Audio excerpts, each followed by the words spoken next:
Bill Hare, who's the CEO of Climate Analytics, and he was the lead author of the IPCC fourth assessment report. Plus, importantly, he's a member, of course, of the high-level expert group that was set up by the UN. Bill, it's really good to have you with us. I enjoyed our pre-conversation a few days ago. I think what we were hoping, I know you've got a few slides, is to actually take us back a step and look at where we are in the current climate emergency, to set the scene as to what we're aiming for, what we have to achieve by 2050 and why. I know we see a lot of it in the press, but I think it's really important to kind of take stock of this. And then we'll have a bit of a conversation with a few other panelists that takes us hopefully a bit deeper into some of those issues. But Bill, thank you very much for being with us from Berlin today.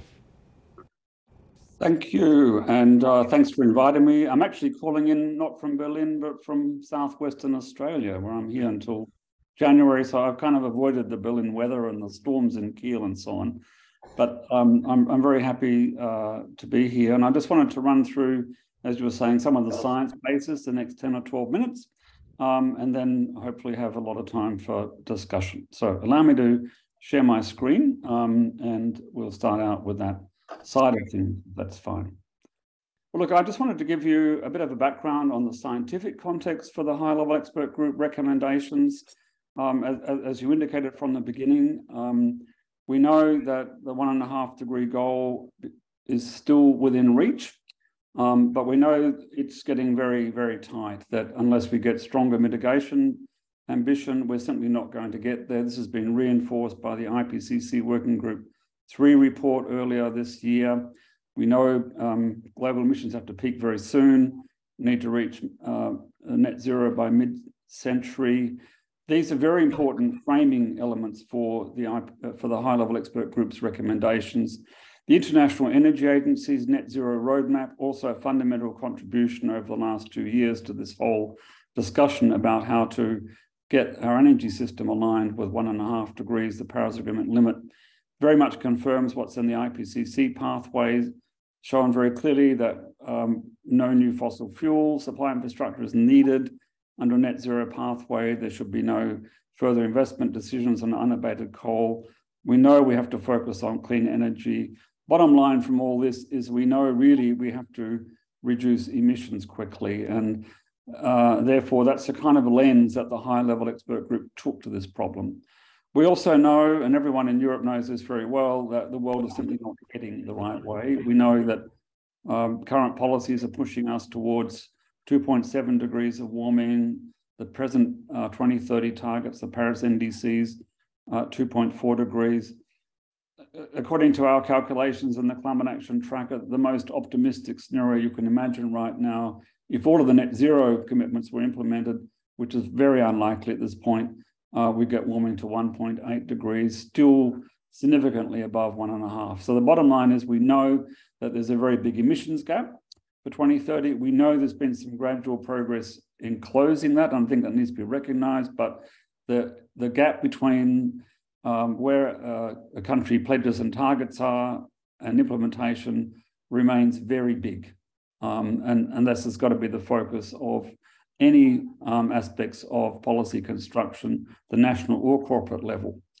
So the timing and pathway to net zero was also kind of a critical part of what the high-level expert group considered. We looked in particular at what are 1.5 degree aligned pathways, emission pathways, at global sectoral level that align with the Paris Agreement's 1.5 degree limit. We know that the Paris Agreement significantly increased ambition over the former below 2 degree goal, which was adopted in Cancun in 2010. And we know the 1.5 degree limit, of course, it's expressed in legal language, hold warming well below 2 degrees, pursue efforts towards 1.5 degrees is significantly stronger. And that's certainly the scientific basis behind the European Union's policy efforts. And this was a very important consideration also in the high-level expert group. Now, the IPCC sixth assessment report looked at 1.5 degree aligned pathways. And you can read in the summary for policymakers what this means. We know emissions have to peak almost immediately, fall by 43% below 2019 levels by 2030, net zero emissions by 2050, thereabouts. But, and this is an important but that brought us to considering this within the high-level expert group, not all of the 1.5 degree line pathways are created equal in the sense that a number of them break through IPCC identified sustainability constraints, and a number of them have quite a high risk of overshoot. So we looked at this pathway selection to get an idea of what the 2030 and 2050 targets for corporates need to be, and in particular, the timing of net zero. So avoiding overshoot is very important. The IPCC's told us that exceeding 1.5 degrees, even for a short period of time, risks crossing tipping points in the climate system, which could have long-term catastrophic effects, or at the least risks really significant extra damage to human and natural systems that we would otherwise avoid by not having that overshoot. So we looked at this from a precautionary principle to try and minimize the probability of overshoot from the IPCC 1.5 degree pathway set. We also know that the IPCC in 2 successive reports, the 1.5 degree special report, the AR6, identified a number of feasibility limits, very high level feasibility limits on carbon dioxide removal, and more recently in the AR6 carbon capture and storage. So we needed to look at how to take that into account. The bottom line is that taking those into account, it's clear that global greenhouse gas emissions need to fall by 50% by 2030. The figures I'm sure you're all familiar with. This is the pathway we get out of the 90 plus IPCC AR6 scenarios that take into account the filtering out of pathways that violate the IPCC sustainability limits and that minimize overshoot. CO2 emissions, we have a very similar picture, except CO2 emissions need to be reduced faster than total greenhouse gas emissions. So total CO2 emissions need to be down 50 to 60% by 2030 relative to 2020 levels, and net zero CO2 achieved by around 2050 in these pathways. Now, just moving from that framework into the initial set of recommendations in the high-level expert group. Within this group, of course, there were 18 of us, and we each specialized in different areas. The recommendations are meant to be an integrated whole. You can't really separate them out. My part of this contribution is going to be about the recommendations that relate to the science context I've just given you. So the key recommendations, firstly, about setting net zero targets. We recommended non-state actors must have short, medium, and long-term absolute emission reduction targets, essentially aligned with IPCC-aligned pathways. So that means 50% below recent levels by 2030, net zero CO2 emissions by 2050, and net zero greenhouse gas emissions relatively soon afterwards.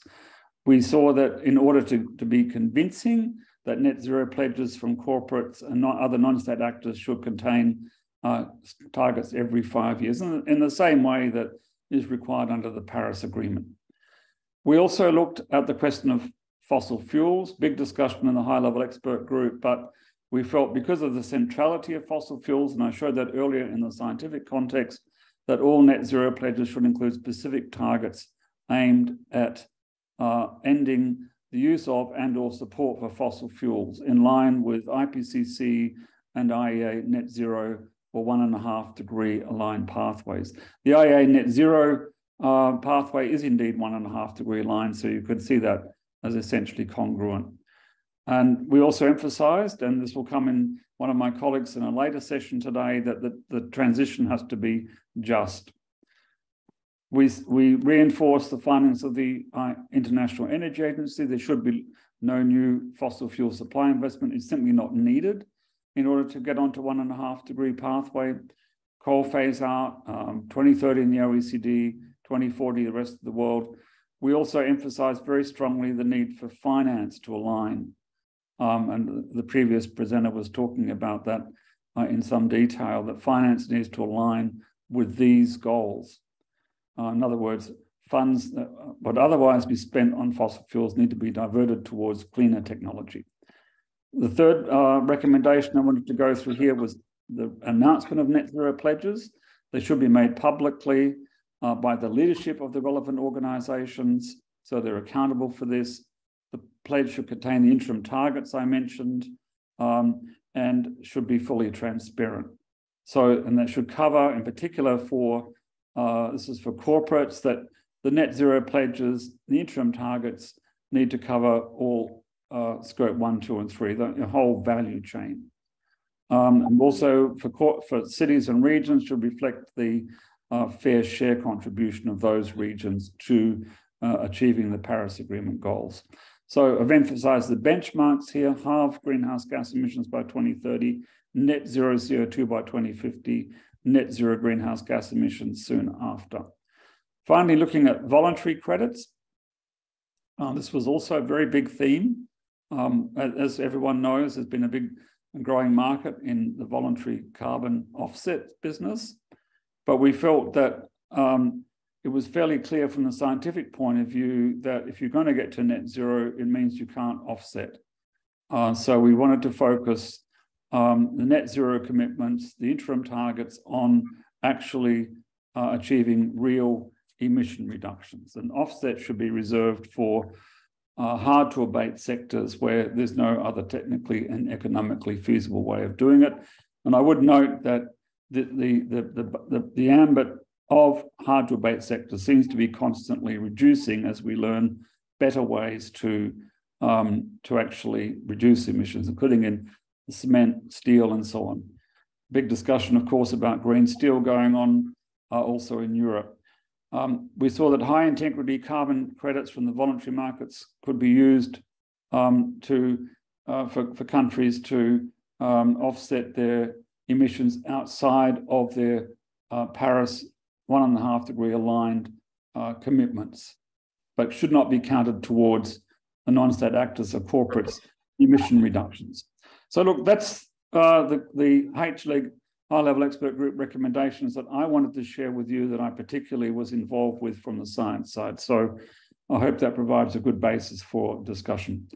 Thank you very much indeed, Bill, for the overview. And in effect, I see a first set of questions coming in, and I will bring them in during the discussion that we're going to have. But I use this as an opportunity to remind everybody, please do engage and ask questions. As I say, a few of them have already come in.